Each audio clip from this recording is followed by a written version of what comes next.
Hey hi everyone, এটা কিন্তু অনেক দিন আগেকার ভিডিও। জামাই ষষ্ঠীর ঠিক পরের দিন মানে জুন মাসের 13 তারিখ ওই দিন আমি আমার মা বাবা মামার বাড়িতে গিয়েছিলাম জামাই ষষ্ঠীর উপলক্ষে খাওয়া দাওয়া করার জন্য। যেহেতু বাবা জামাই ষষ্ঠী নেবে দিদনের থেকে, তো সেই কারণে বাবার সঙ্গে আমি আর মাও চললাম। মাও তো নেবে সঙ্গে ষষ্ঠী। তো দুপুরে খাওয়া দাওয়া করার পর দেখছিলাম যে ওয়েদারটা কিছুটা এই রকম হয়েছিল, মেঘলা মেঘলা আকাশ আর কি সুন্দর হাওয়া দিচ্ছিল। তো আমি আমার মামাতো বোনকে সঙ্গে করে চলে গিয়েছিলাম ছাদে একটু হাওয়া খাওয়ার জন্য।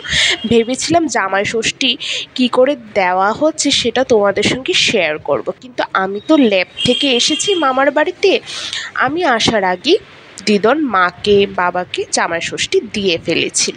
আর দুপুরে খাওয়া দাওয়ার সময় অত একটা ক্লিপ নেইনি, কারণ প্রচণ্ড পেটে খিদে পেয়ে গিয়েছিল আর খাওয়া দাওয়া জম্পেশভাবে করেছিলাম চিকেন ইলিশ মাছ দিয়ে।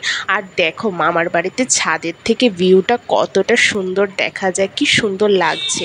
আর আমার মামার বাড়ির সঙ্গে জানো তো দুটো পুকুর আছে, এটা অন্য আরেকজনের পুকুর, কিন্তু পুকুরটা বেশ বড় কিন্তু। আর এটার থেকে কিন্তু খুবই সুন্দর ঠান্ডা ঠান্ডা হাওয়া দেয়।